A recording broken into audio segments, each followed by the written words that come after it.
dalam Tuhan Yesus yang siap terima firman Allah. Sama-sama katakan Amin. amin. Tepuk tangan yang meriah bagi Tuhan Yesus. Please sit down. Shalom. Hari ini kita tema kesehatan mental. Bagaimana kita mengkorelasikan iman dengan kesehatan mental. Beberapa di antaramu kena mental. Mentalnya down. Atau mentalnya persoalan sehingga tidak bisa menguasai pikiran, overthinking, berlebih-lebihan memikirkan sesuatu yang belum terjadi akhirnya cemas. Ada orang yang tidak bisa menguasai amarah, tidak bisa menguasai emosi. Kalau marah pukul meja, kata-kata bentakan, kata-kata binatang. Ada juga orang menjadi pemurung, pendiam. Dan kalau ada masalah bawaannya silent. Dia diam. Silent is toxic. Jangan mau, kalau punya masalah jangan mau silent. Ada 4 F dalam menghadapi masalah. Ada orang menghadapi masalah dengan fight. Yaitu dia siap. Kita hadapi fight, berantem. Pernah jumpa orang yang fight? Kalau ada persoalan, fight. Langsung seperti anjing jumpa kucing. Langsung. Pernah jumpa orang yang begitu sama-sama fight. Sama-sama langsung siap tempur. Ada loh suami istri juga sama-sama siap tempur. Cakar-cakaran. Yang dicakar istrinya. Dan istrinya menggigit suaminya. Ada orang sampai emosinya itu lempar barang. Jangan kau pikir yang kau nikahi sekarang ini akan begini terus. Apalagi yang pacaran, jangan kau pikir jenis yang kau nikahi itu nanti akan sama seperti pacaran. Kujamin 180 derajat berubah. Tidak sama. Tidak sama pacaran. Demikian yang laki-laki akan ada perubahan. Ada orang yang F pertama fight. Katakan fight. Fight itu. Oke, kau macam-macam. Datang jumpa istrinya juga apa? Siap? Bayangkan kalau suami istri apa kau mau? Kau tadi mencoba aku kan? Jadi mau apa? Ini apa namanya tadi? Fight. Ada orang menghadapi masalah lari. Flight. Fly. Flight. Lari. Kalau udah istrinya ritik, maka suaminya lari, flight. Atau suaminya yang mabuk, istrinya lari ke dapur, lari, flight. Saudara tipe yang mana? Fight atau flight? Kalau fight siap meladeni, apa mau? Kalau flight dia lari, dia menghindar, dia nggak mau. Ada orang tipe F yang ketiga, freeze. Sama-sama katakan freeze. Beku. Beku. Jadi kalau ada masalah dia gini aja. Jadi apa masalahnya kayak gini? Ini mengerikan ini saudara. Kalau semoga yang ketawa ini kayaknya pelepasan ini beberapa. Beku atau disebut dia abdar, apek datar. Matras, mati rasa. Dia. Mau marah pun suaminya dia gini aja. Gak bergeming sedikit pun, gak takut. Enggak fight, enggak flight. Apa dia? Freeze, beku. Sama sekali gak ada takut sedikit pun. Ini orang yang mengerikan ini. Ini ada orang yang sudah mati rasa dengan pasangannya. Dalam hatinya padokoni manisi. Bilangilah di situ. Yang keempat, yang tipe terbaik, face. Katakan face. Bilang sebelahnya, hadapi kalau ada masalahmu. Bilang sebelahnya, bicarakan baik-baik kalau ada masalahmu. Bilang sebelahnya, bicarakan baik-baik kalau ada masalahmu. Aku siap mendengar. Bilang sebelahnya, aku siap mendengar. Oke? Yuk. Bicarakan Han, kalau engkau ada gak suka dengan saya. Bicarakan. Jangan bicarakan di belakangku. Itu gosip. Saudara suka dengan orang yang langsung membicarakan masalah? Saudara benci dengan orang yang di belakangmu dia membicarakan? Betul? Pas jumpa nanti dengan dirimu, nggak ada aku bicarai kau, nggak ada aku bicarai. Jangan gitu kau ya, dinding pun bicara. Berapa banyak yang mau ada masalah apapun dia face, hadapi masalah dengan baik-baik. Yang di belakang sana rasaku nggak angkat tangan, kemungkinan kau tipe fight, flight. Atau ada beberapa di antaramu dengar khotbah pun udah beku dia. Betul. Saya pernah menjumpai orang khotbah. Saya khotbah. Dia sama sekali nggak bergerak. Selama khotbah saya 40 menit dia gini lihat saya. Serius loh, aku takut lihat dia, betul. Karena patung Sisingamangaraja pun udah bergerak sekarang. Dia gak bergerak. Pernah gak jumpa orang kayak gitu? Dengar engkau cewek-cewek, jangan kau nikahi cowok patung. Tapi Pak patung itu ganteng. Alang gantengnya itu. Manalah enak makan dengan patung. Ingat, bukan makan apa, tapi makan dengan siapa. Itu. Saudara kan beberapa di antaramu udah janji makan kan? Aku udah lihat muka-muka penyet, ayam penyet, betul nggak? Aku udah lihat berapa orang muka-muka pangsit keriting. Udah aku lihat saudara. Saudara, jangan sampai kau nikahi orang yang freeze, beku. Ada dulu film di mana menggambarkan seorang laki-laki yang cool man. Cool man, film apa itu? Ada apa dengan cinta? Ada apa dengan cinta? Laki-laki itu pokoknya bawaannya cool. Cool. Duduk pun dia cool aja. Dan sejak film itu, tiba-tiba se-Indonesia banyak orang cool. Banyak orang jadi cool. Dia, bayangkanlah kalau yang menikah dua-duanya sama-sama freeze. Sama-sama beku. Tapi lahir juga anaknya tiap tahun.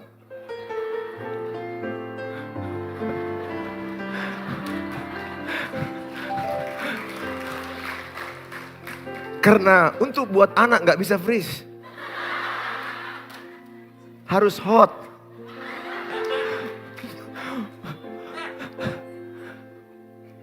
Hati-hati kalau kau jumpa seorang cowok yang kau pegang tangannya tetap dia freeze. Kemungkinan dia homo. Hati-hati. Kalau seorang cewek pegang tangan cowok anak muda, diam aja, pakainya dia biasa aja.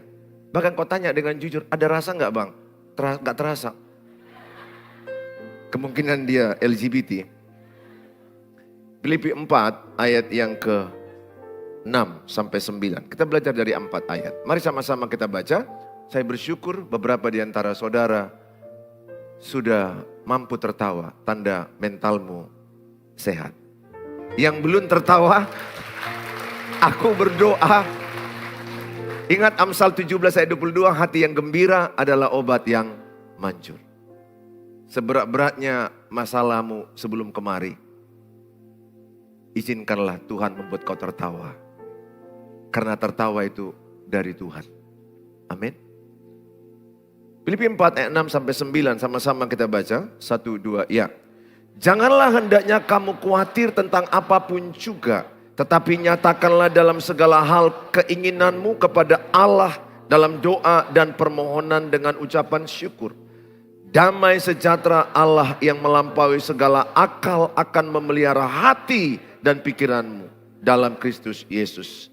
Jadi akhirnya saudara-saudara, semua yang benar, semua yang mulia, semua yang adil, semua yang suci, semua yang manis, semua yang sedap didengar, semua yang disebut kebajikan dan patut dipuji, pikirkanlah semuanya itu.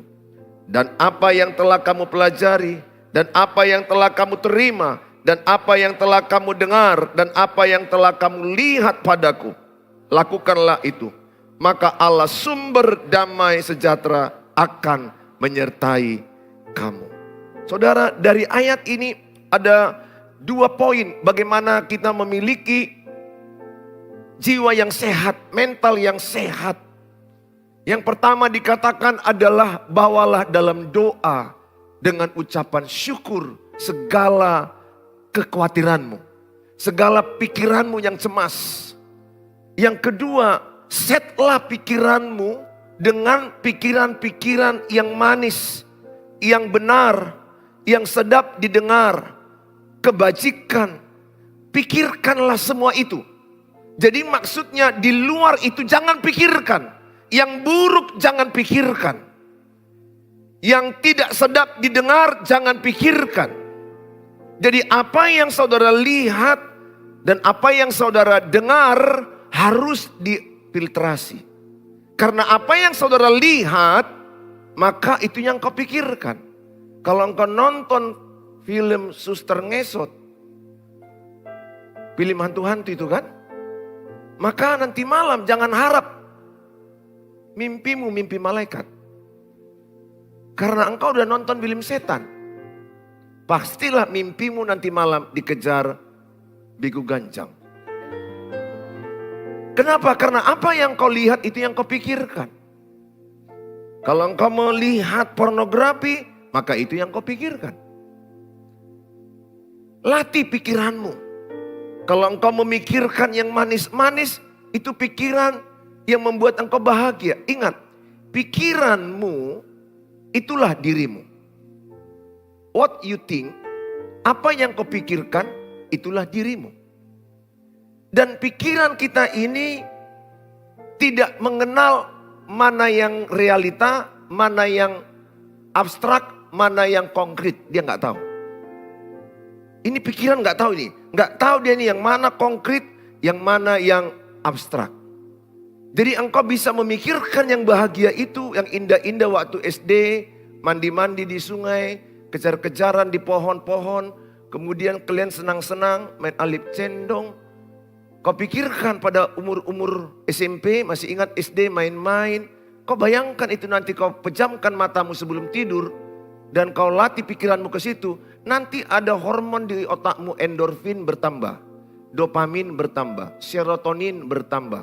Hormon-hormon baik. Kenapa? Karena pikiranmu itu nggak bisa mengetahui mana yang konkret, mana yang abstrak. Pikiranmu itu lintas waktu. Dia nggak bisa mengetahui waktu yang sekarang, waktu yang akan datang. Enggak. Pokoknya apa yang kau masukkan, dia menjadi stimulus yang membentuk dia. Hati-hati apa yang kau pikirkan. Hati-hati. Supaya pikiranmu itu engkau framing, engkau set, engkau bentuk. Tidak boleh lebih daripada sini. Ada batas-batas yang boleh kau pikirkan. Kalau tidak, maka engkau akan kena overthinking. Maka ada orang yang berkata, aku serangan psikis. Psikisku lagi rusak. Kena mental. Kenapa? Terlalu memikirkan jauh ke depan. Terlalu berlebih-lebihan. Jadi orang yang sehat mentalnya adalah dia mampu mengendalikan pikirannya di masa yang lalu apapun yang terjadi. Dengan saat ini apa yang terjadi. Dan di masa yang akan datang apapun yang terjadi, engkau mampu mengendalikan pikiranmu. Jadi pikiranmu lah yang engkau kendalikan, bukan pikiranmu yang mengendalikan engkau. Tapi engkau harus berusaha men-set pikiranmu, karena pikiranmu akan menarik semua tubuhmu. Pikiranmu akan menarik semua tubuhmu. Takut kita sama hantu karena pikiran kita. Karena kau memikirkan takut dengan ular, karena kau pikirkan, maka muncul rasa takut. Orang yang anak-anak umurnya 5 tahun, 6 tahun, nggak pernah diajari dia takut ular. Dan di video itu ditunjukkan seekor ular, anak 5-6 tahun rame-rame pegang ular.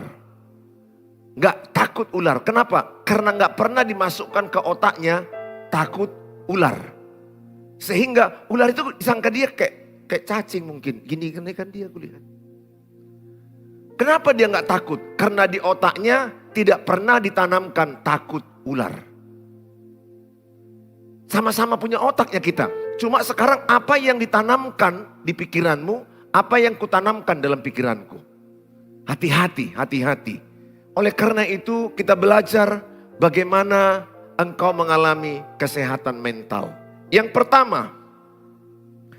pertama adalah dikatakan membangun kehidupan doa. Filipi 4 ayat yang ke-6. Janganlah hendaknya kamu khawatir tentang apapun juga, tetapi nyatakanlah dalam segala hal keinginanmu kepada Allah dalam apa? Doa dan permohonan dengan ucapan syukur. Perhatikan baik. Dikatakan janganlah hendaknya kamu khawatir. Pernahkah dalam pikiranmu ada beberapa sedang kau pikirkan sangat membuat engkau takut, khawatir dan cemas? Pernah? Beberapa hal menyerang tiba-tiba. Waduh, gimana ini masalah keuangan. Aduh, gimana ini masalah mama di kampung. Aduh, bagaimana ini masalah skripsiku. Aduh, bagaimana ini masalah hubunganku. Tiba-tiba crowded, rame di pikiranmu. Numpuk. Nah, yang beginian kalau nggak cepat kau uraikan, maka engkau akan stres, depresi, dan bisa suicide, mati bunuh diri. Kalau tidak menanganinya. Bagaimana caranya? Alkitab berkata, serahkanlah segala kekhawatiranmu kepada Dia. Serahkan kepada Dia dalam doa. Jadi ketika engkau berdoa, saya ajari. Saya pernah mengalami kerumitan banyak masalah dalam pikiranku. Maka yang saya lakukan, saya ambil pulpen, saya ambil kertas, saya tuliskan satu-satu. Apa yang di pikiranku itu rumit. 1. Tagihan jatuh tempo, uang belum siap. Tulis. 2. Masalah di dalam pekerjaan. Tulis apa itu masalahnya. 3. Masalah keluarga. Tulis apa itu masalah keluarga. 4. Pernahkah saudara mendengar orang bilang begini? Banyak kali masalahku. Siapa yang pernah mengaku banyak kali masalahnya? Coba jujur dulu. Yang tidak pernah ada masalah maju ke depan. Yang pernah mengaku banyak kali masalahku. Aduh, banyak kali masalah. Siapa yang pernah sampai kepalanya diremas-remas seperti di jambak-jambak begini? Siapa yang pernah? Coba jujur dulu, yang pernah begitu. Aduh, banyak kali masalahku. Aduh, banyak kali masalahku. Aduh. Terus tambah lagi kalimatnya, stres sekali.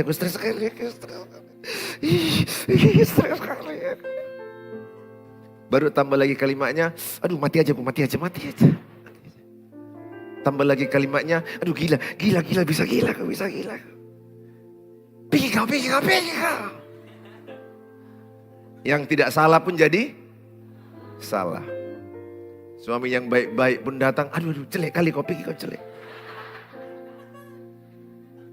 Padahal suaminya udah begitu ganteng, baik. Tapi karena emosinya nggak mampu dikendalikan dia akan mencari orang yang ditumbalkan dia.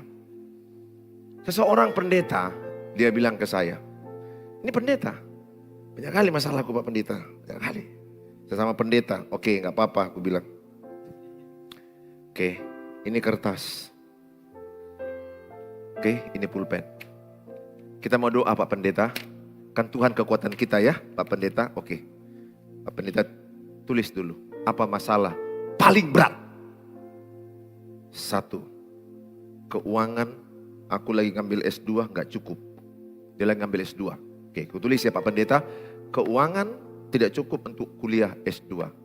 Soalnya tadi dia bilang apa? Banyak kali. Bukan banyak aja, banyak kali.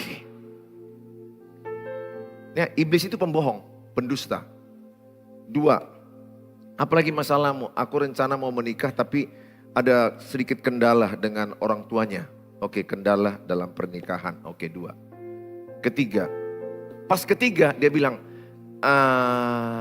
tadi kan bilang banyak kali, kupikir udah sampai 30 gitu loh.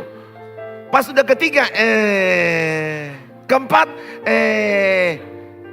berarti apa? Iblis itu adalah bapak pendusta.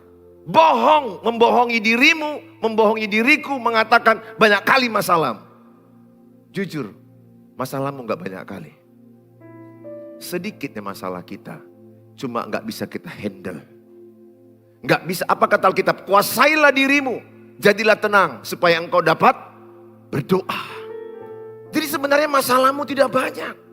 Ada manajemen konflik, ada manajemen masalah. Hanya saja kita tidak mau mengelola masalah itu. Sebenarnya masalah itu tidak menjadikan engkau lemah. Karena Allah turut bekerja dalam segala sesuatu mendatangkan kebaikan bagi orang yang mengasihi Dia. Jadi masalah yang diizinkan Tuhan sebenarnya adalah berkat bagi saudara. Ada banyak anak-anak muda mengalami kena mental hanya gara-gara FOMO. Apa FOMO? Fear of missing out. Takut disebut ketinggalan zaman. Jadi dia mengikuti trendy. FOMO. Itu lagi yang terkenal FOMO. Fear of missing out. Takut ketinggalan zaman. Jadi kalau orang lain nanti rambutnya di rebonding, dia pun juga rebonding. Kalau orang lain nanti rambutnya nanti udah kayak kuda, dia pun dari kayak kuda. Nah, dia mau ikut tren, dia mau mengikuti zaman. Kalau nanti orang pakai sepeda motor yang gayanya sepeda motor pembalap, dia juga mau seperti itu. Ada lagi yang namanya FOFO.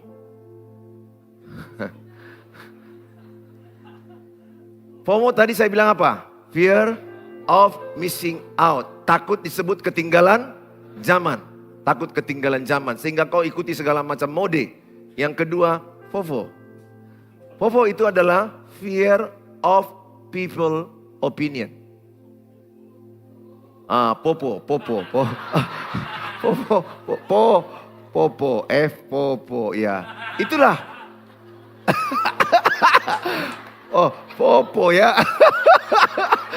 Ya sudahlah, kalau kalian melihat kesalahan orang, langsung cepat kalian menuduhnya. Padahal kalian sendiri pun tidak tahu itu popo, betul gak? Aku pun sok-sok action tadi, nah saudara. Fear of people opinion. Paling banyak orang takut, syukurlah aku lepas dari popo. Sehingga aku tidak takut dengan opinion kalian. Bapak itu sok-sok zaman padahal salah. Gak peduli. Yang penting itu yang banyak terjadi pada anak muda. Takut pendapat orang. Saya waktu mulai masuk di sosial media, mulai ada kalimat-kalimat yang menyerang saya di sosial media. Gak benar kok Bapak Pendeta ini. Asal pendetanya ini. Itu kalimat-kalimat menyerang di netizen. Awalnya saya kena mental di situ.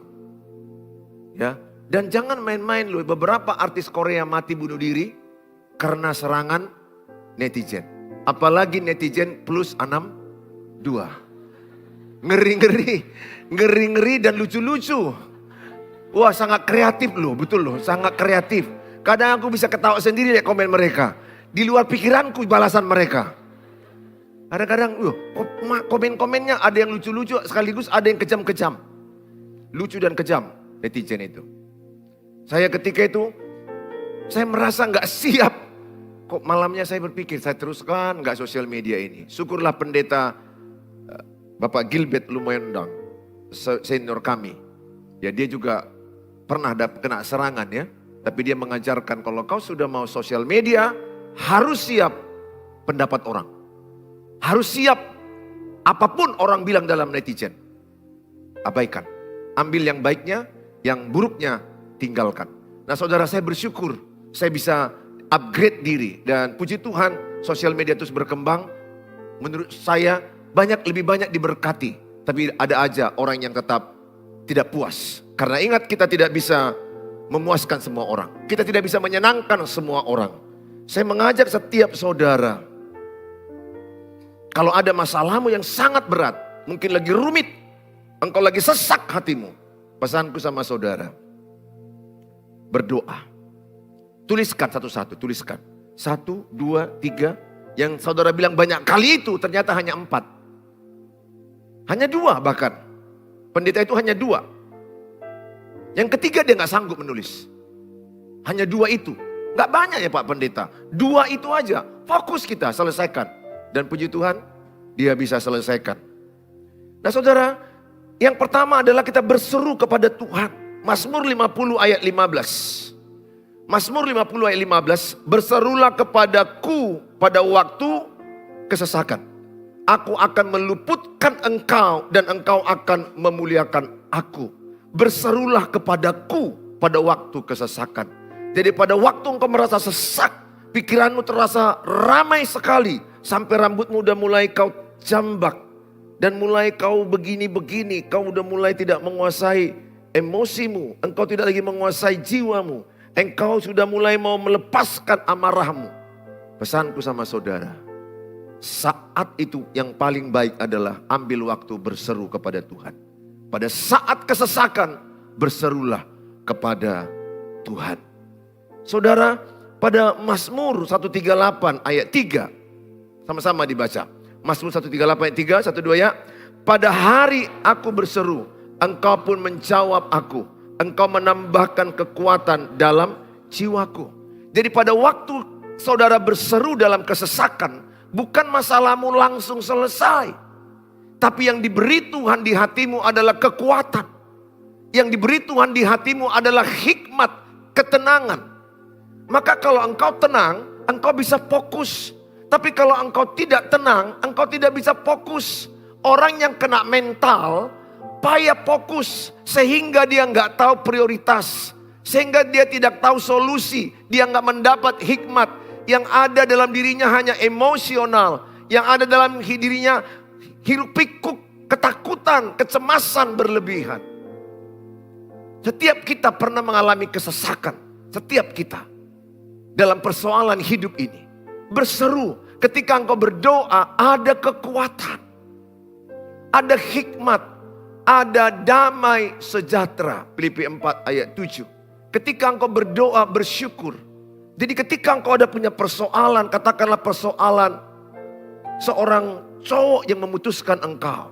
Tiba-tiba dia memutuskan engkau terkejut dan engkau merasa sedih, engkau merasa kena mental, engkau merasa down. Pesanku sama saudara, berdoalah kepada Tuhan, berserulah dengan bersyukur. Apa yang kau syukuri? Aku nggak bilang kau syukuri kau diputuskan seorang cowok, tidak. Saya nggak bilang begitu. Paling tidak syukurilah, lihat dari sisi yang lain. Mungkin engkau belum sanggup bersyukur atas kehilangan cowok yang kau cintai itu. Apalagi engkau sudah 5 tahun pacaran sama dia. Angan-anganmu sudah berpikiran beli baju pengantin. Sakit itu. Sakit sekali. Tapi lebih baik itu terjadi padamu daripada waktu setelah menikah kau ditinggalkan. Karena beberapa orang setelah menikah, permisi ke suaminya, ke istrinya, "Ma, aku pergi ke Jakarta ya, kerja." Nggak pulang 6 tahun. Berat loh pernikahan ini. Ada orang hanya permisi kayak gitu aja. Dia pergi ke Jakarta dan 6 tahun nggak pulang. Asal ditanya kenapa nggak pulang, masih banyak kerjaku. Dalam setahun nggak ada pulang sekalipun. Saudara, engkau bersyukur, lihat sisi baiknya. Terima kasih Tuhan, aku masih sehat. Walaupun kau diputuskan cintamu, bukan engkau bersyukur cintamu diputuskan. Karena kau jujur tidak kepingin cintamu diputuskan. Kau kepingin cintamu diteruskan. Tapi ternyata dia memutuskan engkau, lihat sisi yang lain. Terima kasih Tuhan, aku masih bernapas. Terima kasih Tuhan, aku masih hidup. Terima kasih Tuhan, aku masih bisa merasakan kebaikan-Mu. Aku percaya Tuhan. Ini orang yang berdoa bersyukur. Aku percaya Tuhan. Kalau cowokku saat ini memutuskan aku. Karena aku tahu dia bukan yang terbaik bagiku. Tuhan, kuatkan aku menjalani ini. Mampukan aku. Karena jujur Tuhan, aku kena mental. Bolehkah kita jujur sama Tuhan bahwa kita mental drop, mental down? Bolehkah engkau berkata kepada Tuhan, aku gak tahu lagi apa yang mau aku bilang Tuhan? Boleh. Karena dia adalah Bapamu yang baik. Jadi engkau tidak penting berdoa dengan tata krama yang terlalu berurutan-urutan di saat serangan kesesakan. Sama seperti Petrus ketika dia tenggelam, dia hanya berkata, "Guru, tolong aku." Dia tidak lagi berdoa, "Bapa kami yang di sorga, dikuduskanlah namamu, datanglah kerajaanmu." Ngalonong saat udah sorry. Ya dong. Sama dengan saudara juga udah mau tabrakan. "Bapa kami yang di sorga, dikudus." Enggak lagi lah. Pasti ketika udah mau tabrakan engkau berdoa, "Yesus tolong. tolong Yesus. Kan begitu. Walaupun doa Bapa kami itu penting kita lakukan di waktu yang tepat. Saya hanya mau katakan sama saudara, tuliskan dengan ucapan syukur. Ingat, semakin engkau bersyukur semakin kuat. Semakin engkau mengeluh semakin lemah. Semakin engkau mengomel semakin lemah. Semakin engkau bersungut-sungut, pembuluh darahmu semakin kecil. Kalau pembuluh darahmu semakin kecil, oksigen di otakmu kurang. Dan kalau oksigen kurang di otakmu, maka engkau sering migrain. Engkau sering menjadi mirdong. Melihat Pak Pendeta Suheri, nah abang dari mana? Enggak, aku enggak habang, aku di sini. Penglihatanmu sudah naik, udah lain, agak lain. Kenapa? Orang yang stres, orang yang bersungut-sungut, pembuluh darahnya mengecil. Orang yang gembira, orang yang tertawa, pembuluh darahnya melebar. Kalau pembuluh darah melebar, oksigen cukup di otak saudara. Tidak ada kebas di kakimu. Kenapa kebas? Karena kurangnya asupan oksigen. Makanya seringlah engkau gembira. Setiap engkau senyum aja kayak gini, dopaminmu naik. Coba senyum dulu sebelahnya. Dopamin naik, dopamin naik, dopamin naik, dopamin naik, dopamin naik. Coba lihat kiri kanan, ada mungkin di antara udah senyum pun kau kayak gini. Orang yang sehat mentalnya, kalau seorang senyum, kau ikut senyum gak? Ikut dong. Siapa yang pernah jujur jumpa orang di pesta atau di mall, di lift? Saya pernah di lift. Gak kenal aku sama orang ini. Kan dia di situ, aku di sini. Biasanya kalau orang di lift kan biasanya kan kalau nggak telungkup, Hening ciptakan dengan seluruh. Karena kan sesak kali 10 orang kan lihatan gini-gini lagi, kena lagi gini, kena. Ya. Kan biasanya begini kan, ada satu orang lihat saya. Saya kan sehat jiwa saya. Ciri orang sehat jiwanya kalau orang senyum dibalas dengan senyum. Ciri orang yang sakit jiwanya, engkau sudah senyum-senyum, dia tetap, ini sakit jiwa. Jujur, siapa di antara saudara pernah senyum-senyum di pesta, atau senyum-senyum, ini di lift loh. Dia menstimulusmu dengan senyum. Jujur kau gak kenal siapa dia. Gak kenal. Otomatis bibirmu kayak mana? Terus istriku cubit-cubit di belakang. Siapa itu? Nanti. Siapa itu? Dan istriku tahu. Pasti papa gak kenal. Iya. Setelah di lift, keluar lift baru tanya. Siapa itu pak? Gak kenal aku. Jadi kenapa kau senyum-senyum? Ya namanya manusia sehat. Iya dong. Kalau orang senyum ya kita senyum. Senyum itu nular loh. Ketawa itu nular. Katakan senyum itu nular. Ketawa itu nular. Bersungut-sungut pun nular. Jadi perhatikanlah siapa temanmu. Kalau temanmu bukanya semuanya muka-muka mutung, enggak lama lagi kau paling mutung lah kau. Betul. Jadi kalau kau paling payah ketawa, paling payah ceria, jangan kau bersatu dengan orang-orang yang pris. Yang beku kayak kulkas beku. Di freezer. Jangan. Cari temanmu yang bisa membuat ada suasana. Ingat ya, sorga di rumahmu itu ada sukacita. Ada ketawa, itulah sorga. Berdoalah engkau menikah dengan seorang cowok yang suka membuat istrinya ketawa. Amin. Saya senang membuat dia, si cantik ini ketawa. Kenapa?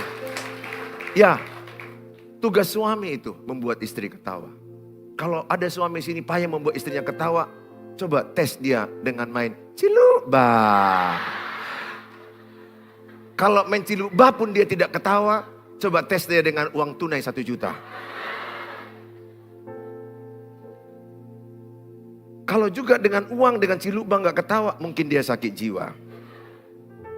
Saudara, saya mengajak sama saudara membaca Mazmur 56 ayat 8. Mazmur 56 ayat 8. Sengsaraku engkaulah yang menghitung-hitung air mataku kau taruh ke dalam kirbatmu.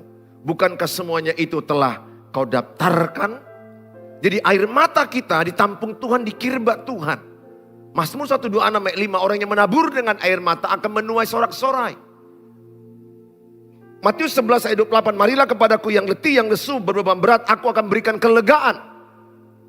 Tuhan tahu satu waktu kita letih. Tuhan tahu satu waktu kita down. Tuhan tahu satu waktu kita mengalami titik terendah dalam hidup kita. Tidak ada orang yang kuat terus. Tidak ada orang yang di atas terus. Semua orang pernah mengalami titik terendah dalam hidupnya. Seperti Daud, seperti Elia, bahkan Yesus sendiri di taman Getsemani sebagai unsur manusiawinya. Dia mengalami kesedihan yang dalam. Oleh karena itu, jangan pikir hanya dirimu yang paling berat hidup ini. Semua di ruangan ini memiliki titik terendah. Semua di ruangan ini punya pergumulan. Cuma ada yang mampu memenangkan pergumulan, ada yang kalah oleh pergumulan. Semua kita ini punya persoalan, Bapak Ibu. Tidak ada di antara kita ini yang tidak punya persoalan. Semakin tinggi pohon kelapa, semakin tinggi angin, semakin kuat badai. Jangan pikir kalau saya sebagai pendeta enak khotbah begini, saudara pikir baik-baik saja. Tidak. Sebagian besar khotbah saya itu adalah hidup saya sendiri. Selain mengambil dari Alkitab, kehidupan saya sendiri. Kalau saya berkata kepada saudara, saya pernah mumet, pikiran saya sempat mumet, itu pengalaman saya. Saya pernah stres, depresi, mau bunuh diri juga. Saya pernah mengalami itu. Saya pernah mengalami kesepian, lonely, merasa tidak ada yang menemani saya. Padahal ada istri, ada anak-anak saya. Di masa-masa berat sakit saya merasa kesepian. Siapakah yang menaruhkan itu? Taburan iblis. Karena iblis ingin mencuri nyawaku, membunuh nyawaku, membinasakan nyawaku. Maka lihat artis Korea kenapa mereka mati, bunuh diri, atau artis-artis yang lain. Di tengah-tengah ketenaran, kecantikan, keuangan, kehebatan yang luar biasa. Mereka mengakhiri hidup karena mereka merasakan kesepian dalam hidup mereka. Bergelimpangan uang dan harta.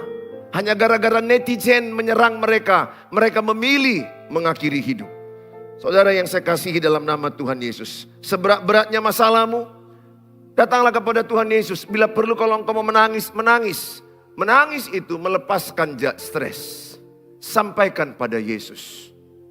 Sampaikan pada Yesus. Bahkan saya mau katakan engkau, istri-istri, menangislah engkau di dada suamimu. Menangislah. Makanya anak gadis, cari suami yang mau mendengarkan ceritamu. Yang mau mendengarkan segala kesedihanmu, kesusahanmu. Ingat, keluarga itu indah saat tertawa sama, saat nangis bersama. Itu so sweet keluarga. Tidak ada keluarga yang hanya ketawa terus. Keluarga itu sempurna karena ketawa sama, nangis bersama. Paling sedih dalam berkeluarga itu si istri menangis, suami ketawa di kedai kopi. Ah, itu memang paling sedih. Maka sekali lagi saya katakan sama saudara, kalau emosimu lagi banyak sesak, cicil pelan-pelan. Jangan simpan. Wanita ini lebih banyak mendam, menyimpan. Laki-laki tidak, lebih banyak dia melepaskan. Dengan cara nonton bola, gol, gol. Dia melepaskan emosinya. Dia bisa main catur, sekamat, sekamat. Dia bisa minum kopi, tos, tos, tos. Wah, ketawa-ketawa. Perempuan di rumah kebanyakan.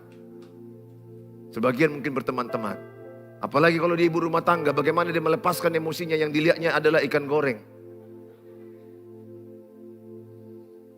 Makanya perempuan itu lebih banyak depresi. Perempuan lebih banyak stres, depresi daripada laki-laki. Kenapa? Karena perempuan itu menyimpan masalah. Engkau tidak boleh menyimpan masalah. Engkau perlu cerita dengan seseorang yang dapat dipercaya. Makanya emosi negatif itu saya sudah ajarkan beberapa waktu yang lalu. Cicil pelan-pelan. Jangan sama dengan kalau buang angin. Saudara jangan pendam-pendam. Kalau kau buang angin, kau pendam-pendam, sakit samamu, enak sama orang, betul? Karena nggak bau dia. Tapi kalau engkau juga kelewat, kau keluarkan prak. Nah, orang lain yang sakit kau enak. Yang baiknya itu bagaimana? Cicil sikit-sikit. Sehingga dia adaptasi baunya dan dia nggak terasa. Dia pikir adalah udara yang udah mulai berubah. Atau ada polusi. Bilang sebelahnya, cicil emosimu. Ya, saya tahu beberapa di antara saudara pernah mencicil buang angin pelan-pelan, betul? berangsur-angsur. Dan orang yang dalam itu awal-awalnya, kok bau? Tapi lama-lama dia, enggak udah biasa. Nah karena dia ada masa adaptasi. Saudara yang saya kasihi, Mazmur 55 ayat 22. Serahkanlah khawatirmu kepada Tuhan, maka Ia akan memelihara engkau. Tidak akan selama-lamanya dibiarkannya orang benar itu goyah. Tidak selama-lamanya dibiarkan Tuhan engkau stres. Tuhan gak biarkan selamanya kau goyah. Tuhan gak biarkan selamanya kau susah. Tuhan tidak biarkan selamanya kau menangis. Tidak. Dia Bapa yang baik. Aku aja Bapa di bumi ini tidak menginginkan putriku nangis. Kalau dia nangis itu manusiawi. Tapi di hatiku sebagai Bapa duniawi, aku tidak ingin dia nangis terus. Apalagi Bapa di sorga. Ketika engkau nangis sama dia, dia ingin menggantikan ratapanmu menjadi tari-tarian. Duka citamu menjadi sukacita. Tuhan tidak kepingin. Ingat, Tuhan kepingin kau tertawa. Tuhan kepingin kau senyum. Dan seringlah membuat orang lain tersenyum. Seringlah membuat orang lain tertawa. Itu hanya bisa kalau sembuh hatimu. Mentalmu sehat, pikiranmu kau kelola. Sehingga engkau senang melihat orang senyum, tertawa. Engkau sedih melihat orang sedih. Ingat, gak selamanya kau dibiarkan goyah. Aku tahu beberapa di antaramu udah gak sanggup, udah gak kuat. Tuhan tahu. Tuhan tahu engkau tidak kuat. Tuhan tahu engkau tidak mampu. Mintalah kekuatan daripada Tuhan. Setiap engkau berseru akan ada kekuatan yang berasal daripada Tuhan. Dalam kitab Roma 8 ayat 26. Demikian juga Roh membantu kita dalam kelemahan kita. Sebab kita tidak tahu bagaimana sebenarnya harus berdoa. Tetapi Roh sendiri berdoa untuk kita kepada Allah dengan keluhan-keluhan yang tidak terucapkan. Ada kalanya sesak hati kita ini. Nggak tahu lagi ngomong apa sama Tuhan. Saudara boleh bicara sama Tuhan. Aku tak tahu apa lagi yang mau kubilang samamu Tuhan.